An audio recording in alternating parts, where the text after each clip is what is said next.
HSSC द्वारा 5,321 पदों पर नियुक्तियां अभी तक नहीं दी गई हैं। कॉमन एलिजिबिलिटी टेस्ट के आधार पर सभी भर्तियां जो हैं की जाएंगी। तो दोस्तों ये एचएसएससी का लेटेस्ट अपडेट है। ये अपडेट मेनली है आपका सीईटी से जुड़ा हुआ, जो कॉमन एंट्रेंस टेस्ट जिसकी लास्ट डेट 28 तारीख बताई जा रही है। मैं वो भी बताऊंगा कि उसकी लास्ट डेट मैं आपको चेक करके दिखाऊंगा। जो कॉमन एलिजिबिलिटी टेस्ट है जिसकी 28 जनवरी लास्ट डेट बता रहे हैं। और अभी उससे पहले ये न्यूज़ है, जो सभी जो सीईटी का फॉर्म भरना चाहते हैं उन सभी के लिए है, या जिन्होंने एचएसएससी के फॉर्म पहले भर रखे थे उन सभी के लिए ये न्यूज़ है। इसको आप 2 मिनट का टाइम निकाल के ज़रूर पूरी देखें और अंत तक देखें, इसमें आपको पूरी जानकारी मिलेगी। एचएसएससी द्वारा 5321 पदों पर नियुक्तियां अभी तक नहीं की गई हैं। हरियाणा स्टाफ सिलेक्शन कमीशन द्वारा 2018 से 2020 तक करीब 40 से अधिक भर्तियों में 5,000 पदों पर नियुक्तियां दी जानी थी। एचएसएससी द्वारा अब कॉमन एलिजिबिलिटी टेस्ट के आधार पर ये भर्तियां जो हैं की जाएंगी। हरियाणा स्टाफ सिलेक्शन कमीशन के द्वारा हाल ही में रद्द की गई जो भर्तियां हैं, 42 कैटेगरी की जो 42 भर्तियां हैं, जिसमें 40 भर्तियों के माध्यम से लगभग 5321 पदों पर बेरोजगार युवाओं को रोजगार दिया जाना था। मगर अब जो भर्तियां रद्द हुई है होने की वजह से उम्मीदवारों को निराशा का सामना करना पड़ रहा है। इन भर्तियों में 6 ऐसी भर्तियां थी जिनके विज्ञापन 2018 में जारी किए गए थे। अब इन भर्तियों को 4 साल हो चुके थे। 4 साल होने की वजह से तो ऐसे कई साथी हैं जिनकी एज है वो निकल चुकी है, 42 साल से ऊपर हो चुकी है, और वो सीईटी का फॉर्म भरते हैं तो उनको भी इसमें समस्या हो रही है कि आपकी एज जो है ज़्यादा हो चुकी है तो आपका फार्म सीईटी का फॉर्म नहीं भरा जा रहा है। जबकि 18 भर्तियों की प्रक्रिया 2019 से तथा 16 भर्तियों की प्रक्रिया 2020 से शुरू कर दी गई थी। उम्मीदवारों ने इन भर्तियों के तहत आवेदन देकर काफ़ी लंबे समय तक इंतज़ार भी किया, मगर उनका इंतज़ार व्यर्थ गया क्योंकि अंतिम समय पर आकर आयोग के द्वारा भर्तियों को रद्द किया गया है। और इसके अलावा दोस्तों जो मेन है अब यहाँ पे क्या है, कॉमन एलिजिबिलिटी टेस्ट के आधार पर जो है सभी भर्तियाँ की जाएंगी। कॉमन एलिजिबिलिटी जो टेस्ट है उस पे किस बेस पे आपका जो सिलेक्शन होगा वो आपको मैं यहाँ पे बता रहा हूँ। एचएसएससी द्वारा जितनी भी भर्तियों को रद्द किया गया है तो इन सभी भर्ती परीक्षाओं को कॉमन एलिजिबिलिटी टेस्ट के आधार पर आयोजित करवाया जाएगा। अब आयोग के द्वारा यह कहा गया है कि इन सभी भर्तियों को नए सिरे से करवाया जाएगा। सबसे पहले योग्य उम्मीदवारों को कॉमन एलिजिबिलिटी टेस्ट के अंतर्गत अपना रजिस्ट्रेशन करवाना है। आपको सीईटी की वन टाइम रजिस्ट्रेशन जो वेबसाइट है उस पर आप सभी को रजिस्ट्रेशन करवाना है। उस टेस्ट में शामिल होना होगा। जब उसका टेस्ट होगा आप सभी को उसमें शामिल होना है। जो उस टेस्ट को कॉमन एलिजिबिलिटी टेस्ट को पास करेंगे तो केवल उन्हीं उम्मीदवारों को भर्ती परीक्षा में शामिल होने दिया जाएगा। यानी कि सीईटी का जो फार्म है आप भरेंगे, आपको उसे पास करना है तो उसके बाद ही आप जो है सरकारी नौकरी के लिए एलिजिबल होंगे।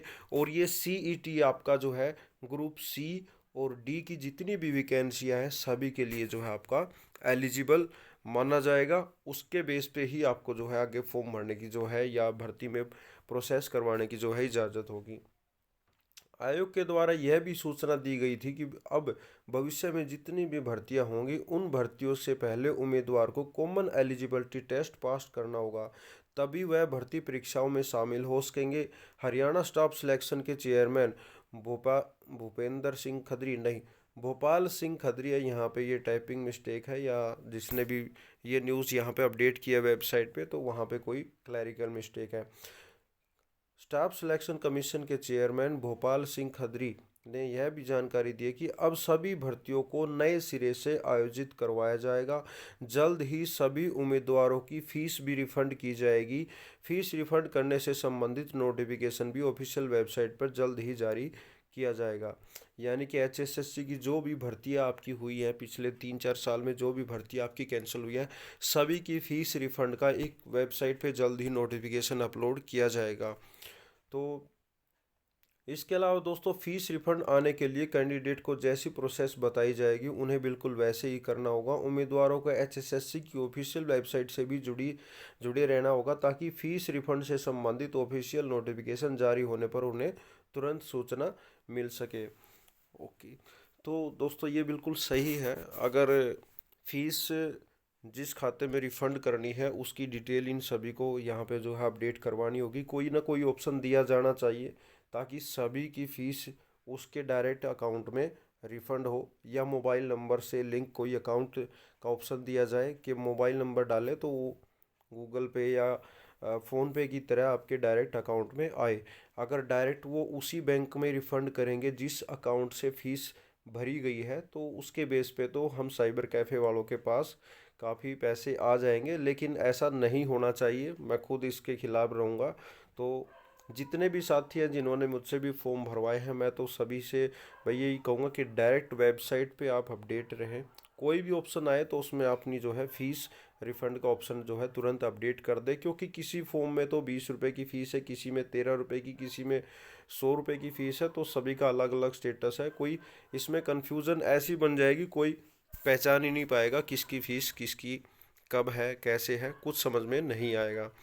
अब जो भर्तियां रद्द हुई हैं 2018 में, जो भर्तियां 2018 में रद्द हुई है वो मेन है आपकी, जो उसमें है जूनियर क्रिकेट कोच,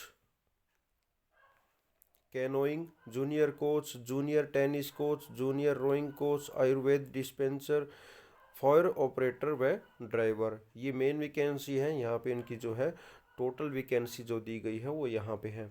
अब 2019 में जो भर्तियाँ निकाली गई थी उसमें आपकी पटवारी की भर्ती है, कैनाल पटवारी की, ग्राम सचिव की, DSBN assistant law officer, HVPNL assistant law officer, pharmacist, junior scale steno, इसके अलावा Hindi translator, divisional revenue accountant, assistant law officer, plastic processing operator, account clerk, sub divisional clerk, जेलदार, laboratory attendant, female supervisor, cooperative society sub inspector. ये vacancy सबसे main थी, जो सबसे ज़्यादा भरी गई थी। ये 12th बेस पे ये वैकेंसी थी। इसके अलावा 2020 में जो भर्तियां निकाली गई थी उसमें आपकी चीफ इलेक्ट्रिकल ऑफिसर के पदों पर तहसीलदार, इलेक्शन कानून को, auto diesel mechanic, telephone operator, electrician, inspector, store keeper, junior mechanic, account clerk, store clerk, Turner की इंस्ट्रक्टर, फीडर इंस्ट्रक्टर, फार्मासिस्ट और लेबोरेटरी टेक्नीशियन की 28 वैकेंसी। तो ये जितनी वैकेंसी मैंने आपको बताई है इन सभी को जो है रद्द कर दिया गया है।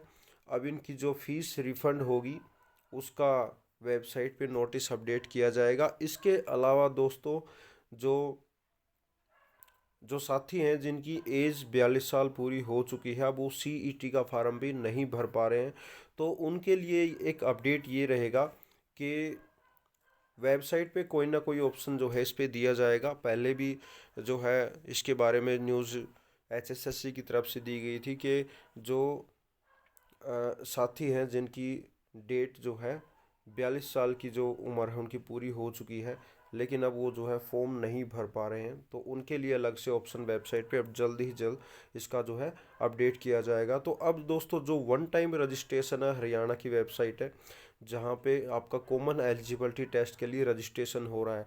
तो अब इसमें लास्ट डेट क्या है उसके बारे में मैं आपको बताऊँगा। ये ऑफिशियल वेबसाइट हम ओपन कर रहे हैं।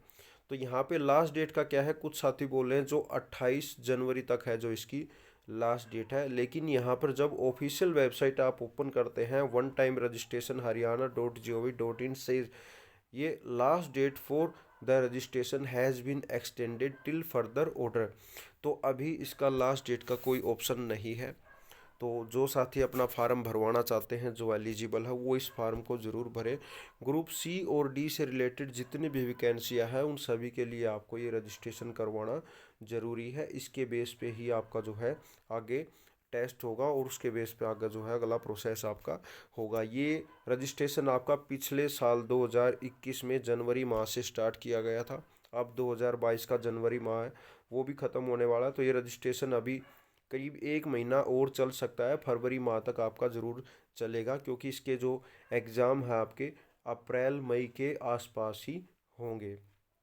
तो दोस्तों सभी लेटेस्ट अपडेट के लिए हमारे यूट्यूब चैनल को सब्सक्राइब कर लें और सीईटी से जुड़ी सभी जानकारी आपको मिलती रहेगी। इसके अलावा भी जो भी अपडेट होगा आपको यहाँ पे इस चैनल पे मिलता रहेगा। वीडियो देखने के लिए बहुत बहुत धन्यवाद। जय हिंद।